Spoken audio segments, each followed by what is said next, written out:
할렐루야, 할렐루야. 저희 11월 23일 수요 새벽 예배에 주님의 전으로 또 예배 자리로 나오신 모든 성도님들을 예수님 이름으로 환영하고 또 축복합니다. 저희들이 어떤 상황에 있을지라도 주님의 사랑이 저희를 숨쉬게 하시고 또 우리를 이끌어 주시고 그 은혜와 사랑으로 저희를 붙들어 주심을 믿습니다. 아멘. 저희 시간이 그 믿음을 찬양으로 함께 선포하며 나가기 원합니다.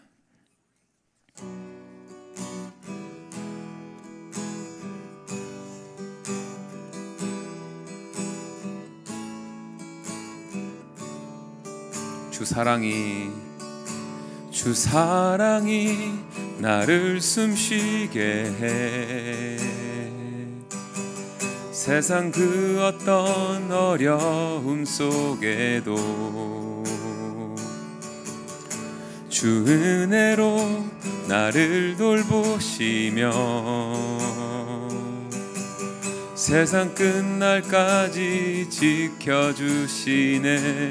주 사랑이 나를 이끄시네. 주 사랑이 나를 이끄시네. 내가 갈 수 없는 그곳으로 주의 사랑 나를 붙드시며 세상 끝날까지 인도하시네. 주님만이 내 아픔 아시며 주님만이 내 맘 어루만지네.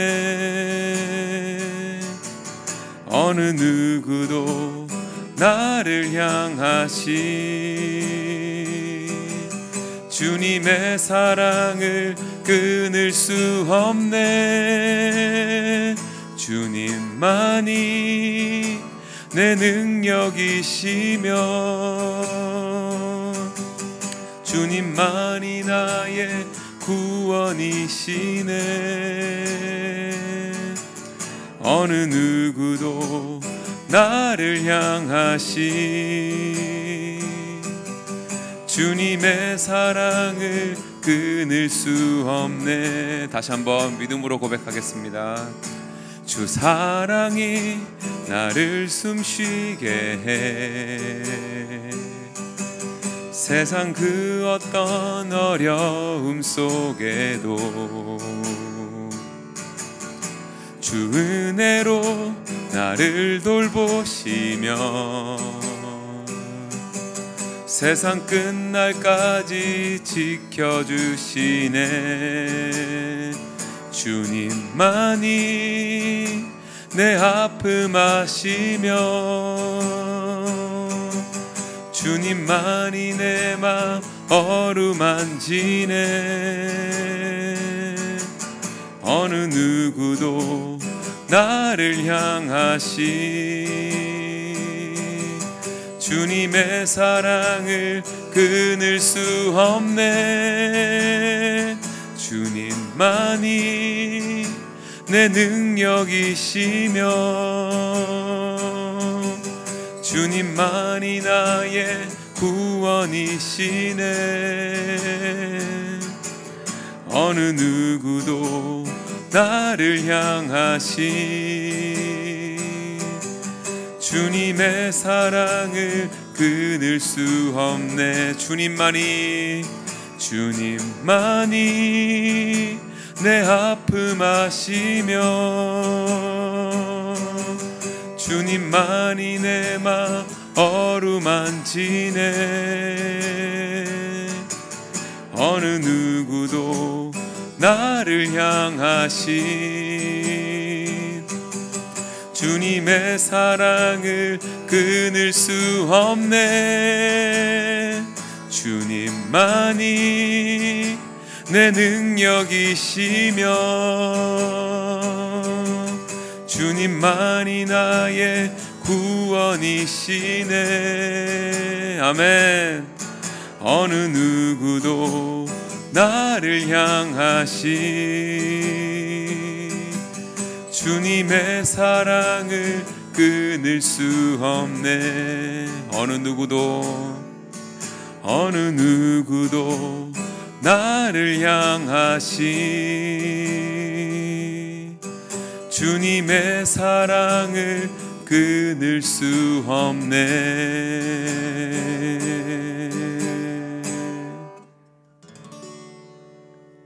아멘. 좋으신 아버지 하나님 감사합니다. 하나님의 은혜로 오늘도 주님 전에 나와 기도하는 백성들, 이 자리에서 혹은 영상으로 주님을 예배하는 모든 주의 백성들 머리 위에 하나님의 은혜와 진리가 충만하게 하여 주옵소서. 하나님, 오늘도 우리의 삶을 살아갈 수 있는 은혜를 주신 것을 감사합니다. 생명의 근원자 되시는 분은 하나님이신 줄로 믿사오니 주신 생명 가지고 오늘 하루도 살아가는 동안 주님을 나타내게 하시고 우리의 소유가 오늘 삶의 목적이 되지 않도록 아버지께서 우리의 마음과 생각을 지키시고 감찰하시며 우리의 삶이 예배가 될 수 있도록 하나님께서 성령의 눈동자로 지켜주시기를 간절히 소원합니다. 추수감사 주간을 맞이하고 있습니다. 1년 동안 지켜주신 그 하나님의 은혜를 다시 한번 기억하며 하나님의 손길이 없으면, 그 은혜가 없으면 우리는 아무것도 할 수가 없음을 다시 한번 고백하는 주간 되게 하시고, 특별히 우리를 속죄하셔서 영원한 세계로 들어가게 하신 그 주님의 사랑과 은혜를 다시 한번 기억하는 주간 되게 하여 주옵소서. 간구하며 기도할 때마다 그 목소리에 정종해 주시고 우리의 원하는 것들을 구하는 것이 아니라 하나님과의 깊은 교제와 사귐이 있는 귀한 시간 되게 하여 주옵소서. 이 시간도 주의 말씀을 통해서 은혜 받고자 하오니 하나님의 섭리를 깨닫는 귀한 시간 되게 하시고 오직 하나님께만 영광을 선포하는 귀한 나눔이 있게 하여 주옵소서. 감사하오며 예수님의 이름으로 기도하옵나이다. 아멘. 하나님 말씀 보시겠습니다. 창세기 50장 15절에서 26절입니다. 수요일 생명의 삶 일정대로 창세기 50장 15절에서 26절 함께 교독할 때에 주의 음성 듣기를 바랍니다. 요셉의 형제들이 그들의 아버지가 죽었음을 보고 말하되 요셉이 혹시 우리를 미워하여 우리가 그에게 행한 모든 악을 다 갚지나 아니할까 하고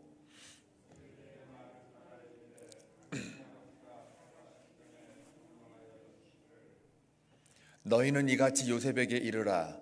내 형들이 내게 악을 행하였을지라도 이제 바라건대 그들의 허물과 죄를 용서하라 하셨나니 당신 아버지의 하나님의 종들인 우리 죄를 이제 용서하소서 하매 요셉이 그들이 그에게 하는 말을 들을 때에 울었더라.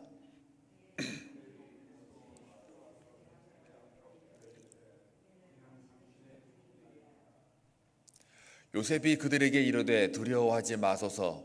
내가 하나님을 대신하리이까.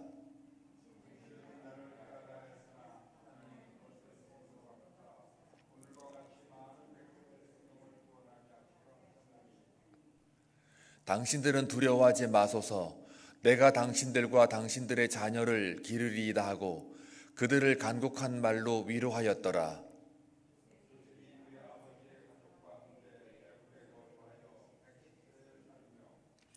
에브라임의 자손 3대를 보았으며 므낫세의 아들 마길의 아들들도 요셉의 스라에서 양육되었더라.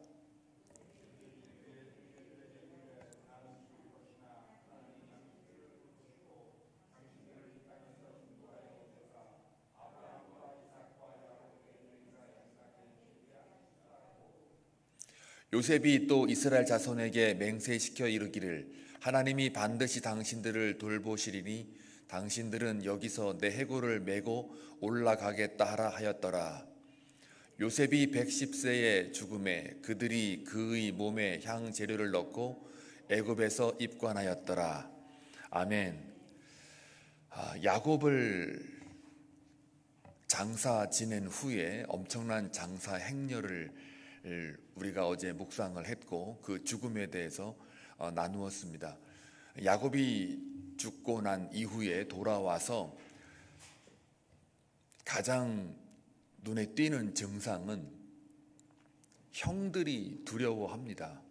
이 요셉이 혹여나 아버지가 살아생전 약 17년 정도 됐던 모양이에요.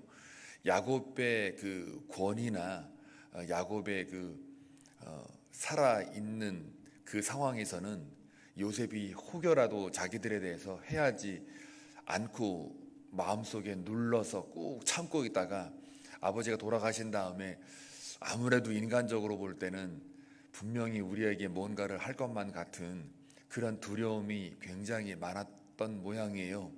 그러니까 이 형들의 그 이야기가 아버지의 유언을 다시 들은 걸 가지고 그대로 요셉에게 이야기를 하고 있습니다. 그랬더니 이제 요셉이 그거를 다 듣고 어떤 반응을 보였냐면 여러분 우리가 읽었던 바와 같이 그냥 울었더라예요. 또 그 우는 거에 대해서 이 형들의 또 반응은 이게 진짜 우는 건지 아니면 이게 뭔지 잘 모르니까 또 그 다음 절에 보니까 당신의 종이라고 고백을 합니다. 참 역시 사람은 이 죄를 지으면 두려움이라는 것은 당연히 엄습해 오는 까닭입니다.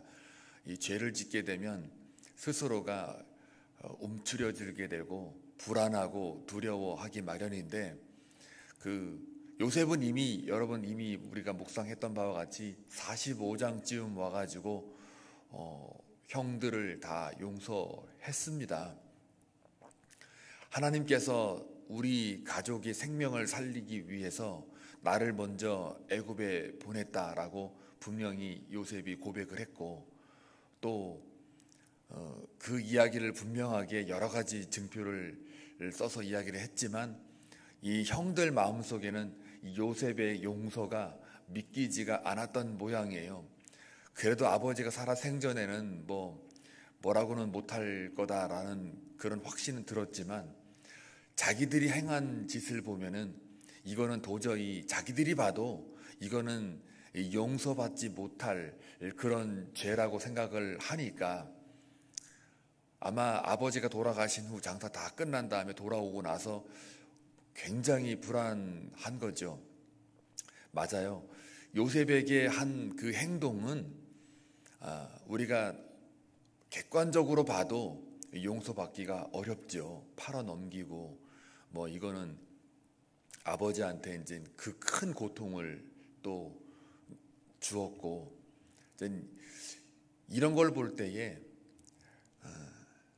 참 우리는 죽어 마땅한 자들이었고 또 영원한 그 생명을 갖지 못한 그런 사람들이었는데 그 죄인에서 다시 의인으로 바뀌어졌다라고 하는 이것이 굉장히 중요한 사건임에도 불구하고 심지어는 예수님께서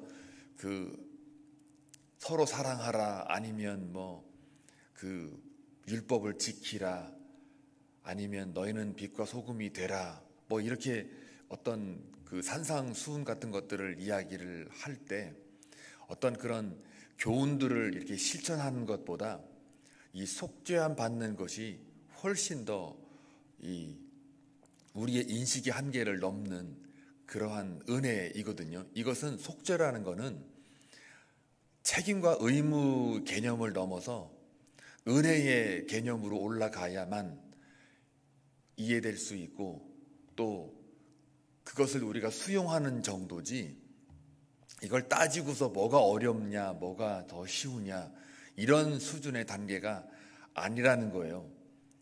말하자면 은혜 입은 그 속죄라는 거는 영원한 세계에서 직접 나에게 들어와야 되는 거고 은혜를 그야말로 입어야 되는 것이지 그 속죄라는 거는 내가 선택해가지고 내가 받고 안 받고를 가름하는 게 아니라는 이야기입니다. 어떤 도덕적 가치나 개념이나 이런 부분에서는 내가 해도 그만 안 해도 그만이지만 또 하면 뭐 사람들이 좋아하고 그건 선한 것이다라고 이렇게 칭찬하고 그럴 수 있겠지만, 남이 못하는 거에 대해서 뭔가 사람들이 감동을 받을 수는 있겠으나, 그러나 이 속죄 개념은 차원이 다른 것이기 때문에 인간의 영역에서 이것을 할 수 있는 부분은 아닌 거죠. 자, 이걸 볼 때에 우리가 엄청난 그 죄의 사함을 받았다라고 하는 이것만으로도 우리가 확실하게 그 의미가 깊어지면 예수 그리스도라든지 아니면 십자가라든지 속죄의 은혜라든지 이런 거를 우리가 말만 떠오르게 돼도 우리 마음과 이 삶이 완전히 바뀌어 있어야 되는데, 우리는 이상하게도 그 은혜나 예수 그리스도나 십자가나 이런 것들이 실제적으로 나에게 와닿지를 않는다는 게 큰 문제죠. 자, 이게 바로 이제 우리의 그 연약함의 한계인데, 이 형들도 분명히 요셉이 용서를 했단 말이에요. 분명히 하나님의 섭리 가운데 내가 한 것이 아니라 하나님의 섭리에 따라, 그의 주권에 따라, 목적에 따라 여기까지 왔기 때문에 인간적인 것은 다 배제가 되고, 오직 내가 구덩이에 떨어지고 노예로 팔려가고 또 억울하게 감옥에 들어가 누명을 써도 또 여기까지 이렇게 지내온 걸 보게 되면 이건 내 선택에 의한 것이 아니라 하나님의 이끌림에 의해서, 부르심에 의해서 여기까지 왔기 때문에 이것은 하나님이 미리 예비해 놓은 그러한 모든 계획 가운데 과정에 불과하다, 이렇게 하나님의 뜻과 목적으로 돌려졌다라는 것을 선포했단 말이죠. 그런데도 이 형들의 그 믿음이나 그 하나님에 대한 이해나 또 하나님의 섭리에 대한 이해, 요셉을 바라보는 그 믿음, 신뢰는 이게 야곱이 살아있을 때까지만이었던 모양이에요.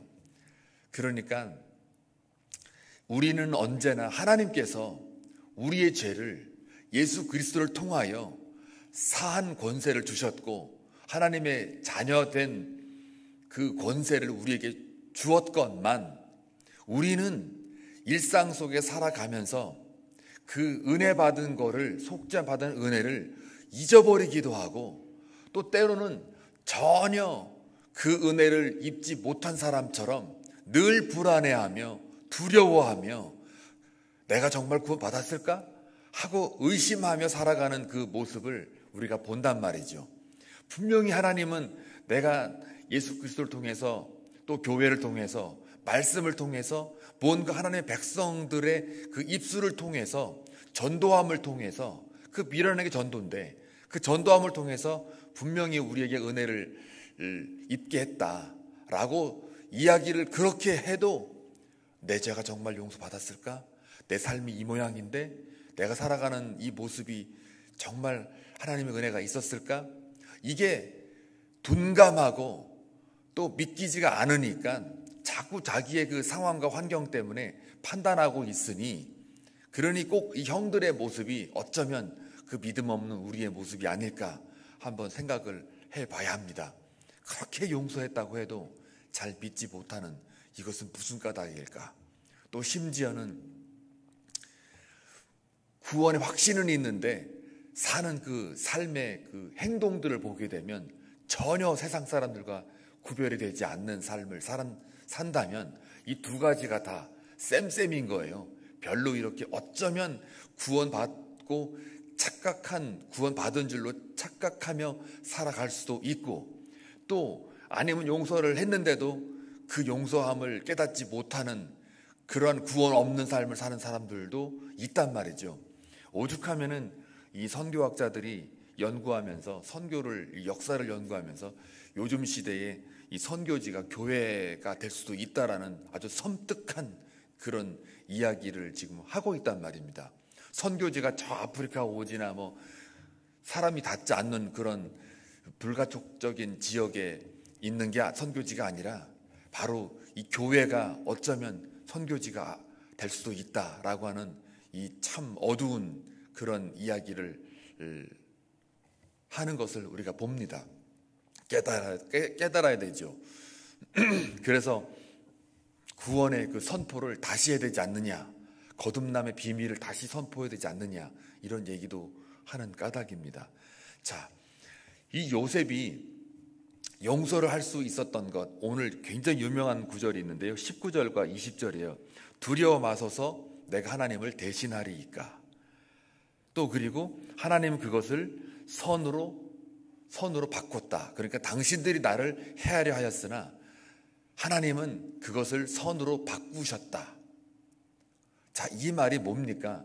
내가 당신들을, 형들을 내가 용서할 수 있는 이유는 나의 그 인내와 오래 참음과 또 아버지를 봐서라도 그렇게 용서하는 게 아니라, 또 내가 그래도 이왕이면 당신들이 나를 구덩텅이 던져놓고 또 노예로 팔아버리고 또 억울하게 그 감옥에 들어갔다 치더라도 나는 이게 믿음이 좋아가지고 하나님 만난 경험이 있어서 내가 당신을 용서하는 것이요, 이런 차원이 아니라 자기 공로의 그 차원에서 용서하는 게 아니라 이 나의 모든 고난들과 또 당신들이 여기까지 오게 된 그런 모든 과정과 이 모든 것들이 다 하나님의 계획 속에 있었다라는 것을 확실히 믿고 있는 그 믿음이 용서를 꺼내는 거거든요. 들이미는 거죠. 그러니까 우리는, 인간은요, 어느 누구도 하나님처럼 용서할 수 있는 그런 힘과 능력이 없습니다.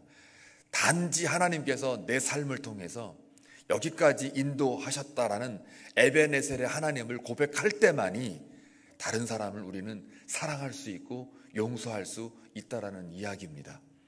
나의 도덕적 고급함이나 남다름을 증명하는 것이나 아니면 내가 뭔가 남들이 갖고 있지 않는 어떤 지적인 부분이나 이 도덕적인 수준이 높아서 용서를 하는 게 아니라 바로 내 삶이 돌아보건대 정말 고난의 역경에 그 험악한 세월로 채워져 있다 할지라도 그것조차도 다 하나님이 여기까지 그분의 목적과 뜻을 이루기 위해서 나를 사용하셨고 내가 쓰임 받았다. 그래서 형들을 용서하는 것까지도 하나님의 계획 속에 있어서 그 목적과 약속을 달성하는데 쓰임 받은 것이다 라는 이 진한 감동과 하나님에 대한 확신과 그 고백이 있을 때 저절로 나오는 영적인 모습일 뿐이라는 거죠. 어떤 도덕적인 덕이나 수준 높은 가치나 이런 게 아니라는 거예요. 그러니까 하나님의 중심의 삶이 깊으면 깊을수록, 하나님을 경험한 그 수치가 많으면 많을수록, 예수 그리스도의 속죄함의 은혜가 깊어지면 깊을수록, 우리가 기도할 때 하나님과의 사귐이 더 깊으면 깊을수록 우리는 사랑할 수 있고 용서할 수 있고 모든 죄들을 다 세상을 품을 수 있을 만한 그러한 하늘에 속한 자의 그 삶을 살아낼 수가 있다라는 이야기입니다. 자, 요셉을 가만히 보게 되면 그 많은 고난을 통해서도 한 번도 요셉은요 따지지를 않았어요. 하나님, 이게 뭡니까? 내가 왜 구렁텅이에 던져야 됩니까? 아무리 그래도 편애를 내가 받은 사랑이지만 어떻게 이럴 수 있습니까? 형들과 나하고 지금 그래도 어머니만 좀 다를 수 있으나 같은 아버지인데 어떻게 이럴 수 있습니까? 이게 이 인간의 도리로서 이게 뭐라고 그럴까? 내 인생에 이게 뭡니까? 이게 사람이 할 도리입니까? 하면서 따질 수가 있어요. 또 노예로 팔려요. 사람이요, 이 매매된다라는 게 이게 엄청난 비극입니다. 수치감은 이루 말할 것도 없고 사람들 앞에서 자기가 이 돈으로 가격이 매겨진다는 이거를 상상만 해도 이거는 엄청난 모욕감이에요. 그리고 들어가가지고 아무 잘못이 없는데도 억울하게 누명 써서 감옥에 들어가고 있는 그 애굽의 그 감옥, 미국에 와가지고 이 구치소에만 들어가는 것도 이게 보통 일이 아닌데 이 그런 고대 시대에 그 감옥에 들어가 있다라는 것, 그것도 강간죄로 들어가 있는 이것이 얼마나 그 인생에 큰 수치와 모욕감이 있었겠어요. 죽고 싶겠죠. 그런 인생을 사는 이 요셉의 일생을 볼 때 하나님을 원망한다든지 뭐 한마디라도 따진다든지 뭐 설사 기도라도 이렇게 뭔가 이 문자적으로 불평하는 그런 이야기들이 있어야 되는데 뭐 하다못해 이 탄식이라도 주여 언제까지니 하고 다윗처럼 제발 내가 기도할 때 숨지 마소서, 내가 기도하고 간구할 때 내 목소리 청종해 주소서, 나를 버리지 마소서, 차라리 이렇게 살 바에는 내가 그냥 광야에 들어가서 그냥 죽는 게 낫습니다 라고 어떻게 표현한 줄 아세요? 시편 55편을 보면은 차라리 내가 이렇게 살 바에는 내 어깨에 그냥 비둘기 날개라도 달아갖고 주시면 날아가서 저 광야에서 그냥 죽는 게 낫다 이거예요. 광야에 사는 게 낫다. 광야에는 죽는 거거든요. 낮에는 뭐 해가 있고 밤에는 달이 있고 추위가 있고 뜨거운 태양이 있고 독사와 전갈이 있단 말이에요. 차라리 광야에 사는 게 낫다. 그때가 언제냐? 자기가 왕이었다고요. 그때가. 왕이 왜 이렇게 죽는 소리만 해요? 우리가 보기에는 소유도 많고 그래도 왕이니까 권력도 있고 뭐 그 정도면 뭐 살만하지. 근데 뭘 죽겠다고 그래? 우리가 말할 수 있단 말이에요. 그런데 이 다윗이 죽겠대요. 죽는 이유가 있어. 여러 가지가 뭐 자기 아들이 치고 올라오는지 어릴 적부터 아이도벨인가 하여튼 그 어릴 적 친구가 그냥 또 모반을 하지 않나 그렇게 믿었던 제사장도 그러지 군사적으로 내가 그렇게 믿었던 그 장군도 그러지 이게 군사력, 영적, 뭐 친구, 뭐 관계적인 거 다 동원해봐도 이름만 왕이지 이게 뒤에서 수근수근하고 막 이러니까 듣기가 싫은 거예요. 너무너무 힘든 거예요. 수근수근하는 거. 주님도 수근수근하는 거 너무 싫어가지고 수근거리지 마라 그랬단 말이에요. 유대인들한테. 그게 힘든 거예요. 그러니까 이 다윗의 기도 소리가 뭔 줄 알아요? 저들의 입술이 아니지 저 혀를 잘라주십시오라고 기도한단 말이에요. 이게 보통 기도가 아니에요. 여러분 교회 안에서도 만약에 정말 미운 사람 혹시라도 있어도 아무리 비워도 우리는 저 혀를 잘라달라고 기도는 안 한단 말이죠. 근데 다윗은 했다고요. 저들의 혀를 잘라주십시오. 이 수근수근하는 거 내가 도저히 못 견디겠습니다. 이 정도거든요. 그러니까 이게 다윗도 하물며 탄식하는 기도를 했는데 이 요셉은 그 얘기가 전혀 없어요. 그냥 침묵이에요. 침묵. 어쩜 이럴 수 있을까? 이러니까 이 요셉이 예수 그리스도를 모형을 닮았다라고 하는 거예요. 예수 그리스도 상징이다. 전혀 죄가 없는데 온갖 고난은 다 받은 거예요. 왜요?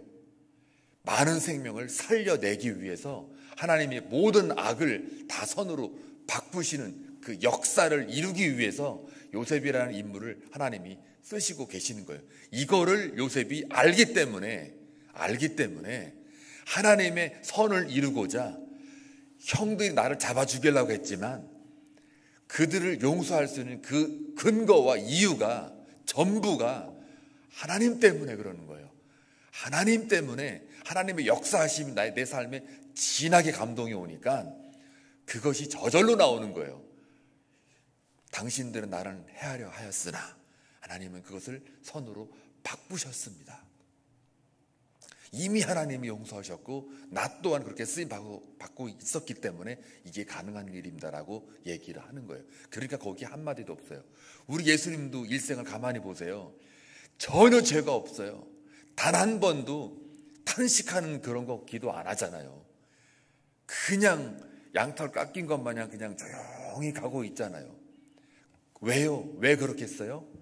하나님의 뜻과 계획을 너무도 진하게 알고 계시기 때문에요. 이걸 우리는 믿음이라고 하는 거예요. 그 믿음이 있어야 용서가 되고 사랑이 되고 또 용납함이 된단 말이에요. 이 짝가는 거 가지고 이렇게 내 마음이 빼앗기거나 흔들리거나 이럴 틈이 없는 거예요. 그 믿음이 꽉 차 있으면. 이런 믿음의 소유자가 다 되길 우리 한빛 장로교회 교인들이 되기를 축원합니다. 한 가지만 더 묵상할게요. 이 요셉이 이제 맨 마지막 절에 이제 죽었다라는 얘기가 나오잖아요. 근데 이상한 거 못 느꼈습니까? 야곱 어제 우리가 묵상했던 것과 또 요셉의 이 죽음의 그 분위기가 너무 대조적이지 않습니까? 어제 야곱의 죽음은 휘황찬란했어요. 휘황찬란. 그냥 그 행렬이 고센 땅에서 가나안까지 쫙 갔단 말이에요. 가나안 사람들이 듣보잡이라고 그래요. 듣보잡. 듣지도 보지도 못한 그 엄청난 거를 이렇게 곡하는 걸 보고 이 지역의 지명까지 바꿨단 말이에요. 너무 울어대고 그것도 7일 동안 울어대니까 이 가나안 사람들이 애굽 사람들의 곡하는 걸 보고 지역의 이름까지 바꿨단 말이에요. 고센부터 그 엄청난 길을 40년이 걸려야 가는 그 출애굽의 그 여정을 그냥 가가지고 어마어마하게 했잖아요. 근데 이 요셉 때문에 야곱이 그렇게 떴는데 말이죠. 막상 요셉이 죽을 때는 꼴랑 110세에 죽었더라. 향신료 어쩌고저쩌고 하고 입관하였더라. 끝. 없어요. 곡하는 것도 없죠. 행렬 더더욱도 기록이 안 돼 있어요. 이게 뭔 뜻일까? 야곱의 죽음은 슬픔이지만 요셉의 죽음은 슬픔이 아닌 거예요. 이게 언제 그 뼈를 묻었다고 나오느냐면 여호수아 24장 32절에 나와요. 그것도 여호수아 24장이 뭐예요? 맨 끝장이에요. 가나안에 다 들어간 상태예요. 그때 비로소 요셉의 그 무덤 거기 뼈가 거의 묻혔다라는 얘기가 나와요. 그러니까 그때까지 이 죽음이 끝난 게 아니에요. 이 요셉은 이 육신은 죽었어도 이 요셉의 장사는 끝난 게 아니에요. 엄청 긴 거예요. 70일이 아니라 이게 어마어마한 세월이에요. 이건 뭘 말하냐면 창세기 저자가 왜 이렇게 끝냈는가 하고 이렇게 좀 검토를 해보니 야곱의 죽음은 슬픔이지만 여기 요셉의 죽음은 기쁨으로 새로운 시작을 알리는 거예요. 새로운 창조를 알리는 거예요. 이스라엘의 민족이 이제는 번성해서 이제 출애굽할 이것을 미리 이제 암시하면서 그 아브라함에 주었던 그 복이 이제는 본격적으로 시작되는 그런 행군의 시작점을 알린다라는 의미에서 곡이 없는 거예요. 슬픔이 없는 거예요. 자, 이걸 볼 때 우리 신앙의 여정은 바로 이와 같아야 한다는 겁니다. 우리가 믿음 세계에 들어오게 되면 그거는 이제 내 자아가 완전히 죽어버린다는 얘기는 요셉의 그 죽음처럼 새로운 시작을 알린다. 이런 의미에서 우리가 슬퍼할 것이 아니라 새로운 창조로 나아가는 거예요. 창세기 1장 1절은 창조예요. 그리고 여기서 요셉의 죽음으로 끝나요. 그러나 그 죽음은 끝이 아니라 새로운 시작으로 다시 새로운 창조로 지금 암시하고 있는 것으로 끝난단 말이에요. 그게 출애굽이에요. 자, 그런 우리 신앙생활을 우리가 가만히 눈여겨볼 때 우리의 모든 믿음의 세계에 들어가는 것은 다 새로운 시작이다라는 것을 우리가 굳게 믿고 오늘도 하루 살아가시길 주님의 이름으로 축원합니다. 좋으신 아버지 하나님 감사합니다. 하나님의 은혜로만 삽니다. 창세기를 우리가 생명의 삶을 통해서 묵상했던 바와 같이 하나님의 백성들을 구원하시고야 마는 그 하나님의 열심을 다시 한번 우리가 깨닫습니다. 창조로 시작해서 요셉의 죽음으로 끝나지만 그 죽음은 새로운 창조를 암시하며 창세기를 오늘 마무리합니다. 하나님, 우리 사랑하는 모든 교우들 믿음의 세계에 들어온 이상 그것이 새로운 시작이며 새로운 창조의 삶인 것을 다시 한번 기억하고 오늘 살아가는 동안 또 특별히 감사주간을 지내는 동안 더욱더 하나님 앞에 은혜를 누리며 그 은혜를 사모하며 영원한 세계로 들어가는 그러한 하나님의 멋진 속성을 닮을 수 있도록 주여 역사하여 주옵소서. 감사하며 예수님의 이름으로 기도하옵나이다. 아멘. 개인 기도하시겠습니다.